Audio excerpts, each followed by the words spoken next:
Chapter 2. A Sight.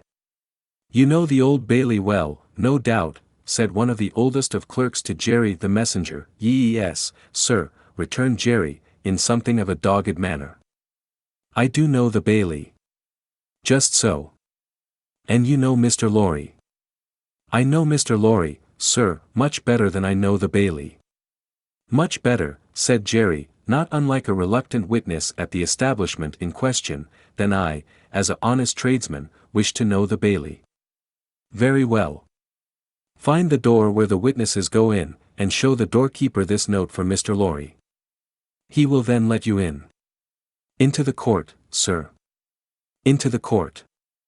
Mr. Cruncher's eyes seemed to get a little closer to one another, and to interchange the inquiry, "What do you think of this?" "Am I to wait in the court, sir?" he asked. "As the result of that conference I am going to tell you. The doorkeeper will pass the note to Mr. Lorry, and do you make any gesture that will attract Mr. Lorry's attention, and show him where you stand. Then what you have to do, is, to remain there until he wants you." "Is that all, sir?" "That's all. He wishes to have a messenger at hand. This is to tell him you are there." As the ancient clerk deliberately folded and superscribed the note, Mr. Cruncher, after surveying him in silence until he came to the blotting paper stage, remarked, "I suppose they'll be trying forgeries this morning?" "Treason." "That's quartering," said Jerry. "Barbarous." "It is the law," remarked the ancient clerk, turning his surprised spectacles upon him. "It is the law. It's hard in the law to spile a man, I think. It's hard enough to kill him, but it's very hard to spile him, sir." "Not at all," retained the ancient clerk. "Speak well of the law. Take care of your chest and voice, my good friend, and leave the law to take care of itself. I give you that advice." "It's the damp, sir, what settles on my chest and voice," said Jerry.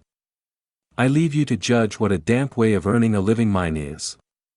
"Well, well," said the old clerk, "we all have our various ways of gaining a livelihood. Some of us have damp ways, and some of us have dry ways. Here is the letter. Go along."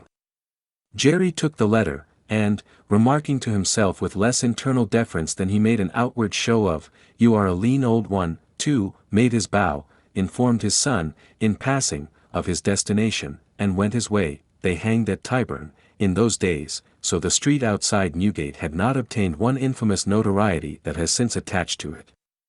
But the jail was a vile place, in which most kinds of debauchery and villainy were practiced, and where dire diseases were bred, that came into court with the prisoners, and sometimes rushed straight from the dock at my Lord Chief Justice himself, and pulled him off the bench. It had more than once happened, that the judge in the black cap pronounced his own doom as certainly as the prisoners, and even died before him. For the rest, the Old Bailey was famous as a kind of deadly inn-yard, from which pale travellers set out continually, in carts and coaches, on a violent passage into the other world, traversing some 2 miles and a half of public street and road, and shaming few good citizens, if any. So powerful is use, and so desirable to be good use in the beginning.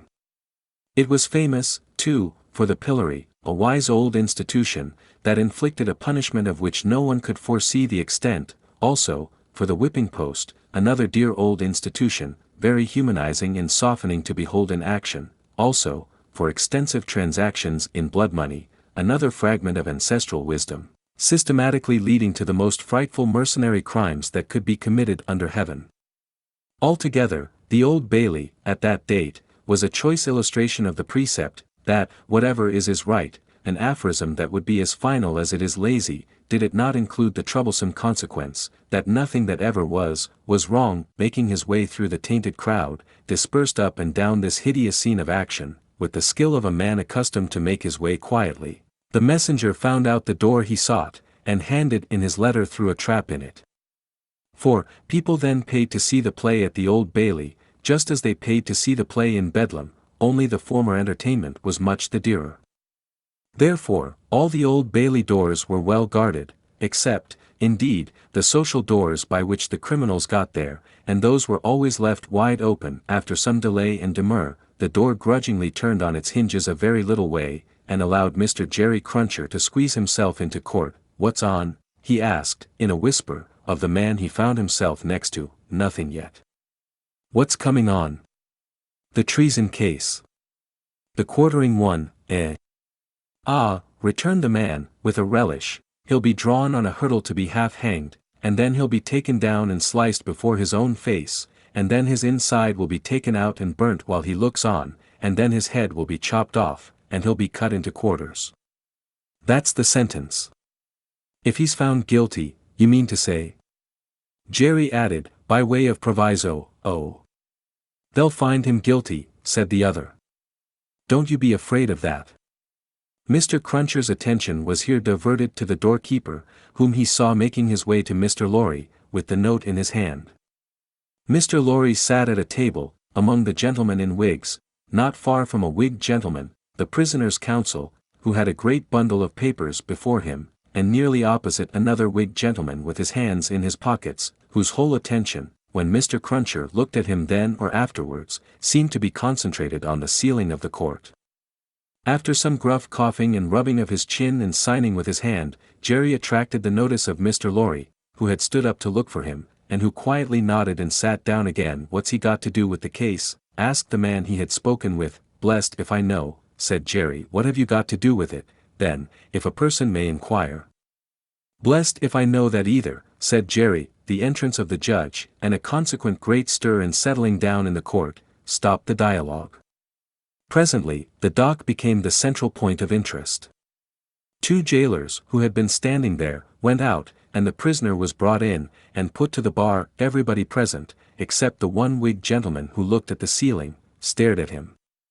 All the human breath in the place, rolled at him, like a sea, or a wind, or a fire.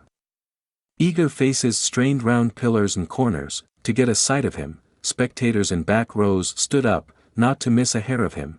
People on the floor of the court, laid their hands on the shoulders of the people before them, to help themselves, at anybody's cost, to a view of him, stood a tiptoe, got upon ledges, stood upon next to nothing, to see every inch of him.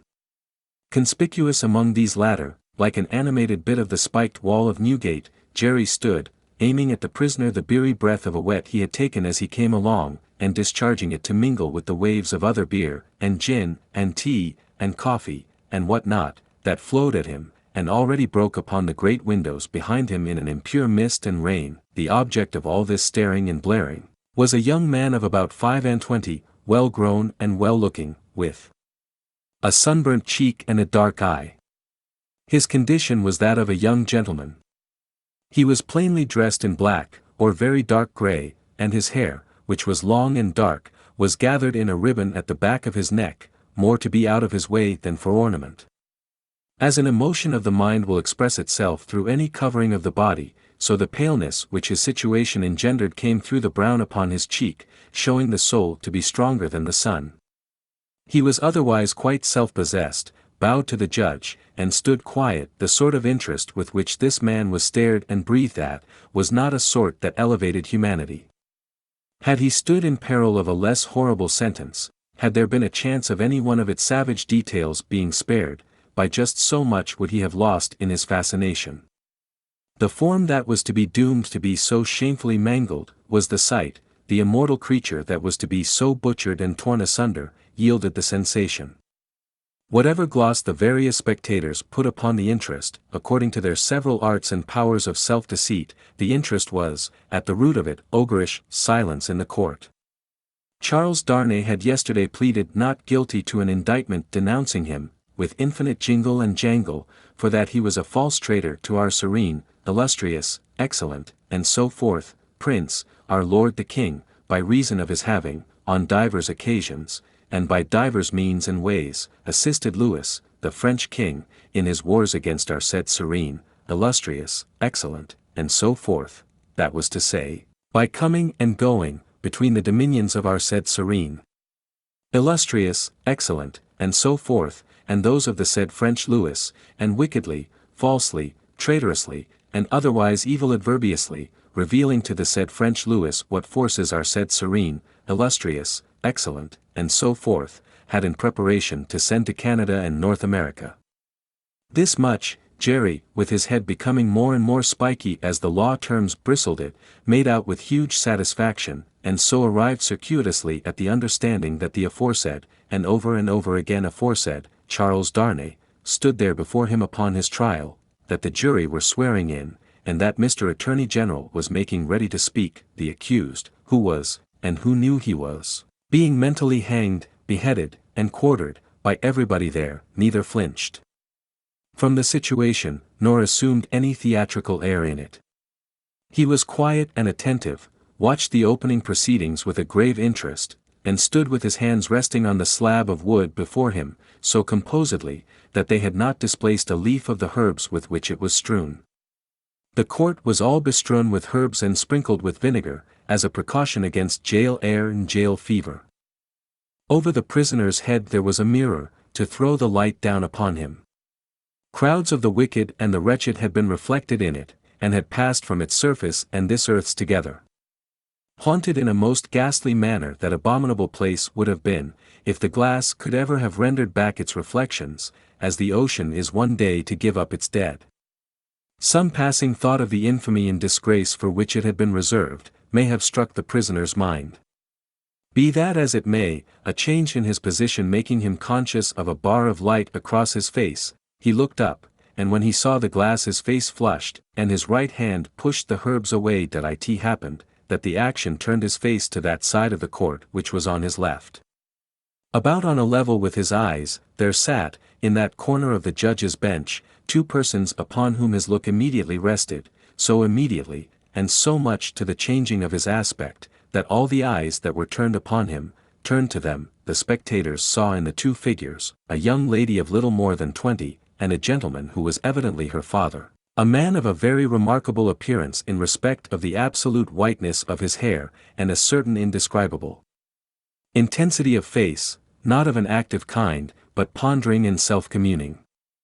When this expression was upon him, he looked as if he were old, but when it was stirred and broken up, as it was now, in a moment, on his speaking to his daughter, he became a handsome man, not past the prime of life. His daughter had one of her hands drawn through his arm, as she sat by him, and the other pressed upon it.